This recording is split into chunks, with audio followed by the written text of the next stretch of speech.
everyone, it's Victoria here, and I'm delighted to be joined by the wonderful Chris Hanks, manager of the incredible Ladies Wood Shooting Ground in Gloucestershire, for our mini masterclass, which is all about getting ready for your first game season. So Chris, so good to have you here. Thanks for taking the time out of your super busy schedule to join me. So for those ladies who don't know you, could you just tell us a little bit more about who you are, what you do, that kind of thing? Yeah, sure. Well, thanks very much for having me. Oh, yes. So I'm, as you said, manager and one of the instructors at Ladies Wood. We're a game-orientated shooting school just north of Bristol. I come from a gamekeeping background, really. I grew up on an estate in Herefordshire where my dad's still head keeper today, 35 years on from when he started there. So I sort of grew up around game shooting and sort of rural estate life. Didn't particularly like school very much, so got out of there as quick as I could, and moved on to college. Did wildlife management at sort of lower and higher education, and from there, that's where my love of keeping was there from a young age, if you like. And I didn't really know which way a career was going to go for me, but obviously I was always interested in game shooting. And I worked for DEFRA for 11 years on wildlife disease research. And during that time, I met Ernie, who's the proprietor at Ladies Wood now, and took over a shoot of his. And 5 years into me running that shoot, he took over at Ladies Wood and very kindly asked me if I fancied coming along for the ride, really. Yeah, 5 years ago that was now. God, that's frightening, isn't it? It is frightening, yeah. It's amazing where the time's gone, really. Cut a long story short, we are where we are now. We've put a lot of hard work and effort in. Over the years, I've done an awful lot of loading, beating, obviously keepering as well, running shoots.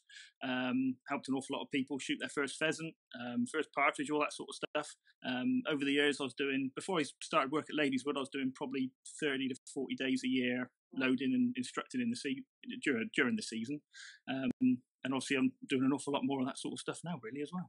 And you've just had a baby as well, haven't you, not long ago? We have. We just had Hank's number 2. I'm outnumbered 3-1 now in the house.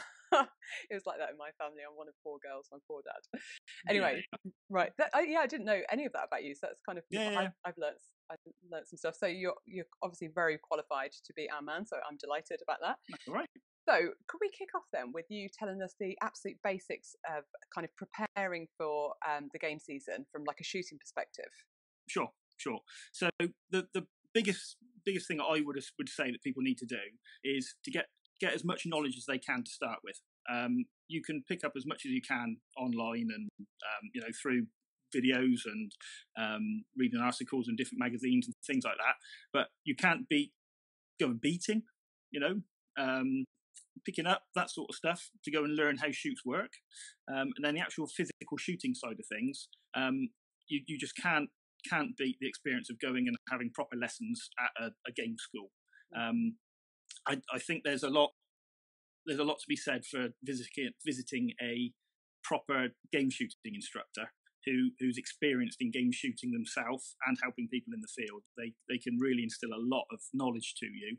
Even if you're just having an hour's lesson, you can pick up an awful lot from them.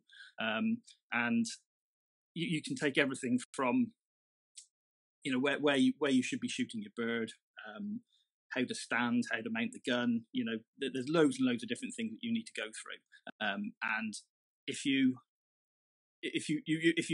go to a proper shooting ground or shooting school as such, you'll go into the field, into your first day, with some confidence, if that makes sense. Definitely.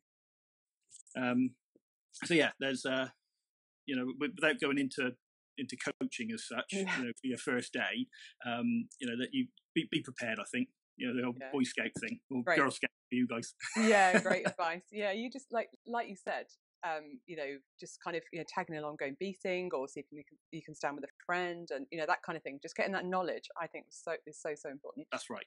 Yeah. You can learn so much just from watching. Yeah, you can, absolutely. Okay, so as a wonderful shooting instructor, you have a fair few people come through the shooting school this time of year for instruction for their first day of the field. So what are you actually kind of, where do you start with them? So things gun down? So there's lots of different things you need to sort of find out from the shooter, if you like. If have they ever done it before, i.e. shooting full stop, whether that's game or clays, or whether they've just done clay shooting, or if they've shot game before.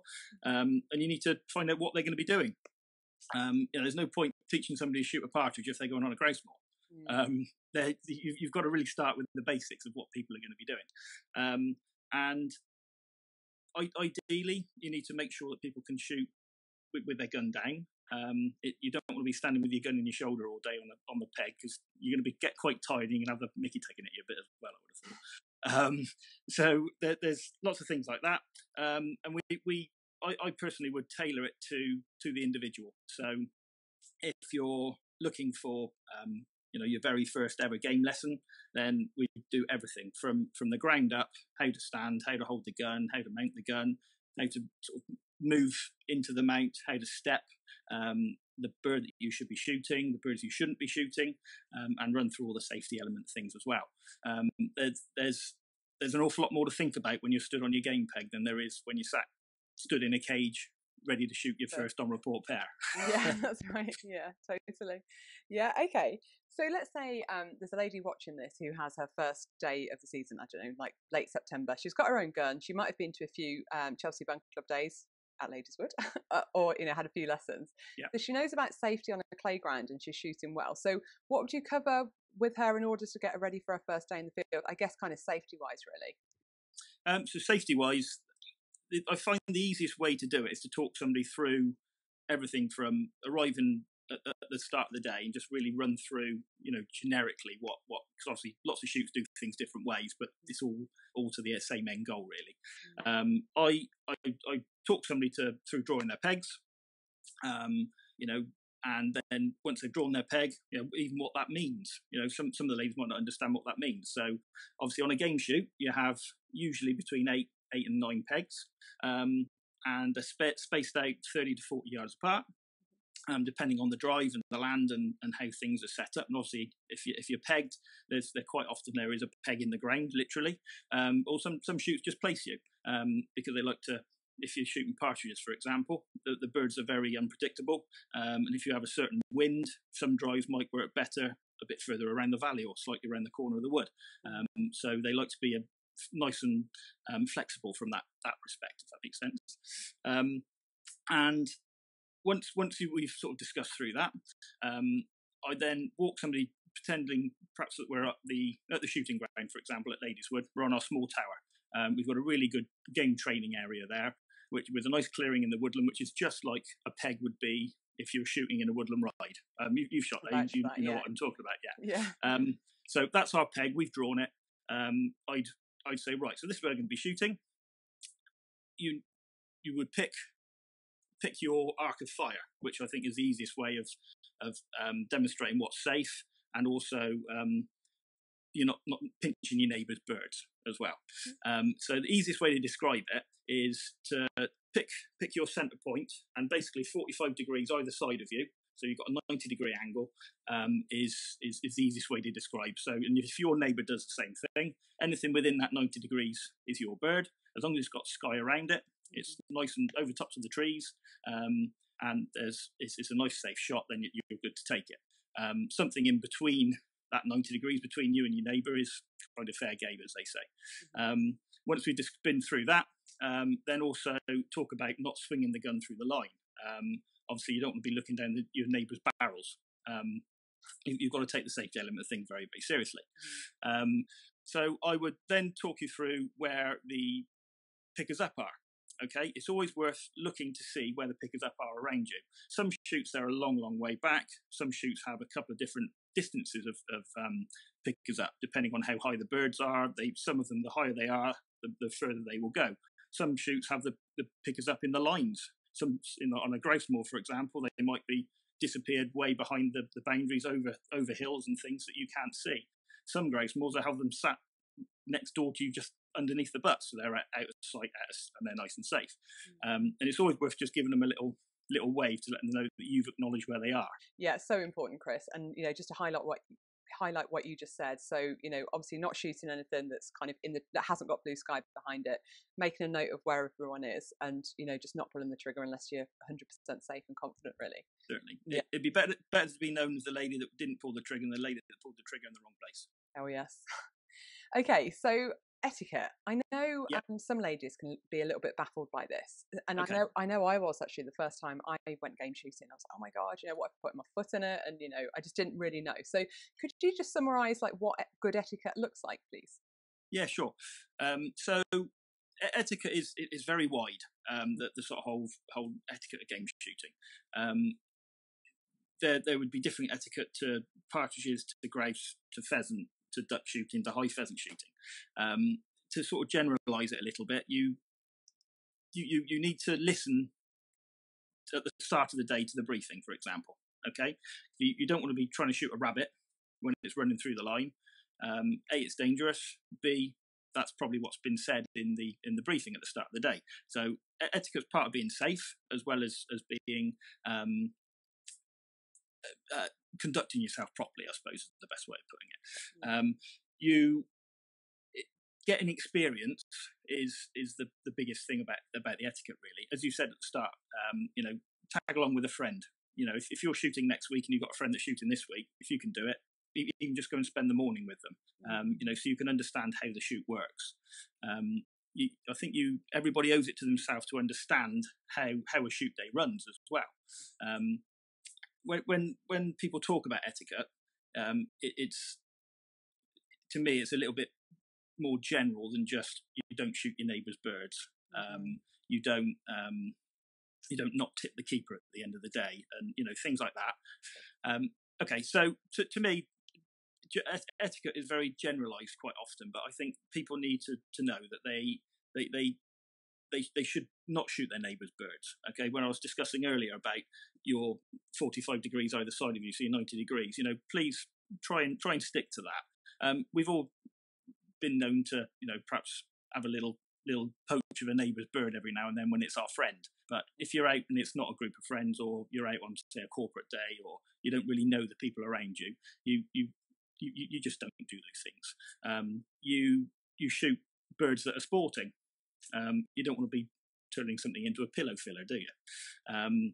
You don't want to be greedy. No. It's very easy for the red mist to descend. If you're shooting really well and you've hit quite a few birds, then just let a few come through. And if there's, just wait for the more challenging ones to come through. Be sporting about it, I think is what I'm trying to say. It's a real turn-off, isn't it, when you're kind of pegged next to like a greedy gun that's just shooting absolutely everything. Like there's nothing sporting about it at all. No, there's not. It's not. To me, it's not the done thing. No, it's not cool, is it? No. The shooting's only a tiny element of the day. It really is. Agreed. Okay, so etiquette, it's kind of it's common sense, really, isn't it? I think that's what it boils down to. Conduct, and like you mentioned earlier about acknowledging like the picker ups and the beaters, and kind of being polite and sporting as well. That's the kind of core of it, isn't it? Definitely. Excellent. Okay, so as you know, I had the lovely Hattie join me, who works with you at Ladieswood. Yeah. And she did a little mini masterclass around loading. So as you know, I'm a massive advocate for having for ladies watching who haven't been game shooting yet, to have like an instructor or a loader with them for the first time.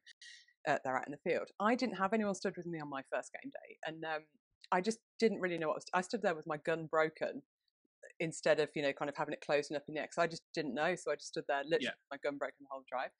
So from your perspective, and I know Hattie's kind of covered this as well, but what could you as a game instructor or a great loader offer, and why do you think everyone should have one? Well, first of all, safety, particularly if it's your first day or two that you're going out, to ensure that you and everybody else on the day is safe. Because if you're not safe, there's somebody else that's not going to be safe because of you. So instilling the safety element is massively important.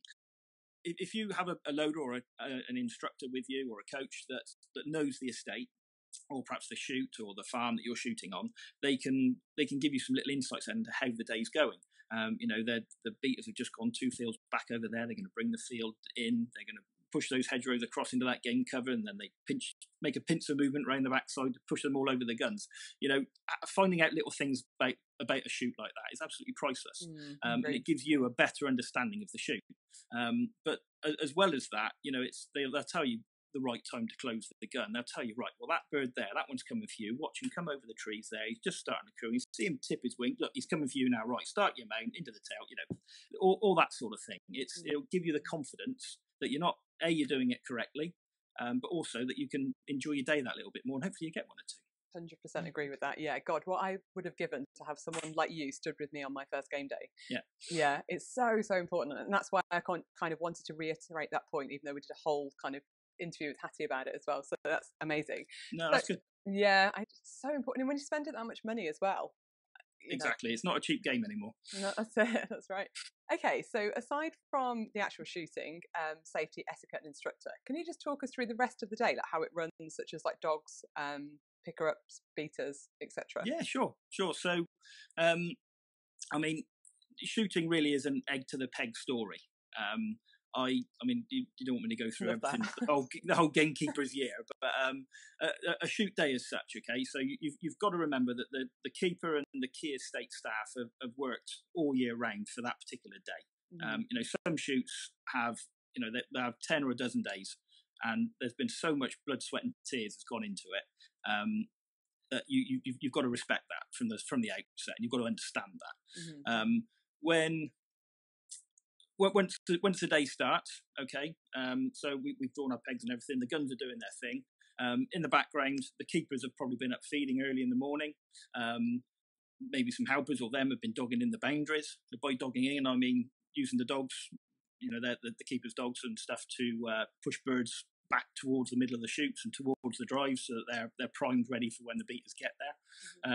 Now, for the ladies that don't know, a beater is guy, girl, man, old black man, old lady, whatever, okay, who enjoys a day out in the countryside, and they're the people that work their way through in a nice, almost military style line through the woodlands or the moorland or through the game crops, to gently coax the birds forwards into what we call a flushing point, which is where the birds are almost corralled, if you like, to then hopefully, if it's all going to plan, trickle the birds over the guns nice and not in too big a number, so that we can get a nice spread of birds across the line. Now, the beaters could walk anything from 8, 10, 12, 15 miles a day, depending what sort of shoot you're on. So again, they're somebody that without them, the day just wouldn't happen. And obviously they're being marshalled by the keeper or the keepers or the keeper's helpers as well. Now, the pickers up, again, work just as hard as the beaters do. Or their dogs certainly work a lot harder than the beaters do. Again, pickers up are the people that are there to collect the birds up that have been shot, and if there has been any that have unfortunately been slightly wounded, they'll collect them and dispatch them as quickly as possible in as humane manner as they can. And as I said earlier, they could be 2 or 3 different banks of pickers up, some to do the birds that fell around the guns, and some to work their way back through the woods and the fens and the fields behind you to get it done as quickly and efficiently as possible. You might see shoots that have got 10, 12 pickers up, so more than one per gun. It all depends on the size of the shoot and the scale of the sort of bag that people are shooting.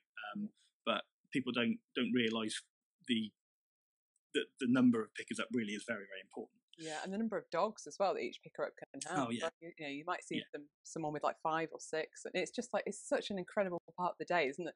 Just watching them all kind of clear up, and it's incredible. Definitely, and it's important to acknowledge that the beaters and the pickers up on the day as well. Definitely. I've been on far too many shoots where we've been told we're not allowed to talk to the guns and things like that. We won't be able to, isn't it? We're not. No, that's so it's so archaic. That sort of thing. Yeah, it is. Agreed. That's not shooting anymore. It's far more inclusive than it ever used to be. Definitely. Yeah, it's so important to just say good morning or thank you or of course it is. reprieve. Just give them a wave as you walk past. That's it.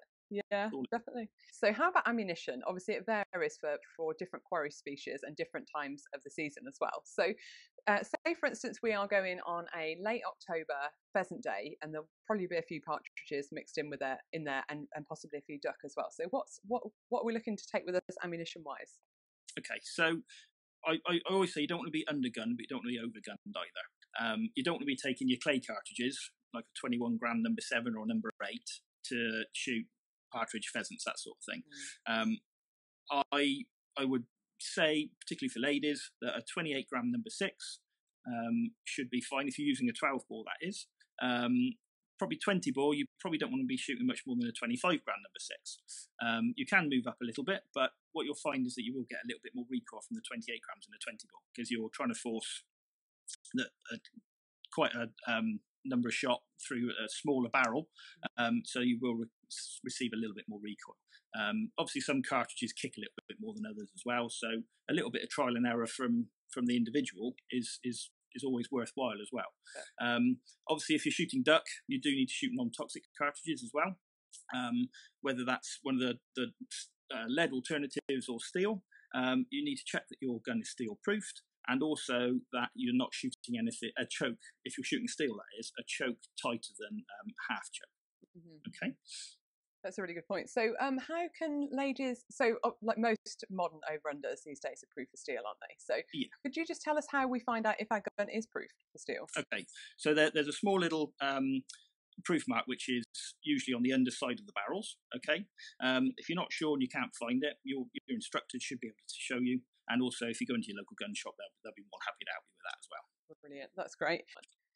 That's so good, Chris. Thank you. So finally, as a well-known and well-respected game shooting instructor, do you have any like really juicy pieces of advice for ladies who are out in the field for the first time this season?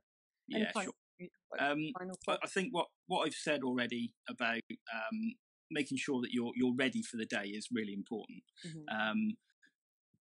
Get some lessons from somebody that's experienced at game shooting. There's some fantastic guys out there and girls who for teaching, but make sure they've got some game experience as well. Okay, I think that's really important, and obviously do that at a ground that's got decent towers, grouse butts, that sort of thing, and that you practice and train and learn the techniques to shoot the type of quarry that you'll be going after. And the other one is the old bum belly beak bang. Amazing. I'm so glad you mentioned that. That's how I kind of, that's how I nailed shooting pheasants, bum belly beak bang. So could you just quickly talk us through that? Yeah, sure. So that sort of that saying comes from the pull through method. Okay, which a lot of people learn to shoot now, and that is, I mean, I use it, and you can use it for any angle that the bird is flying at as well. So when people say bum belly beak bang, it's bum, you start at the tail, you come through his belly, you come out past the beak, open up your lead, and depending on how high and far away the bird is, there's more of a gap between beak and bang. You're practicing your lesson will learn that. Brilliant, yeah, it's such an important one. Yeah, and that really kind of changed things in the early days for me. Bum belly beak bang. It's a nice easy one to remember, isn't it? Yeah. So good. Oh, Chris, this has been so great chatting to you, and I think you've covered some points which are just absolutely crucial to our girls enjoying their first day in the field and just kind of having confidence. So as we know, you are the head instructor and manager at Ladies Wood Shooting School. So if anyone would like to come for a kind of pre-season lesson with you, how do they do that, and where can we find you online as well? Yeah, sure. So we're, as most people these days, we've got ourselves a website. It's ladieswood.co.uk. We're also on all of the social media channels as well. So if you just search for Ladies Wood, you'll find us on there. Brilliant. Great stuff. And I will put all the links below this video. So if anyone wants to look you up, I wholeheartedly cannot recommend these guys enough. Yeah, right. Chris, you've been a pleasure. Thank you so much. Thank you very much for having me. Oh, thank you. Yeah, I'll see you soon.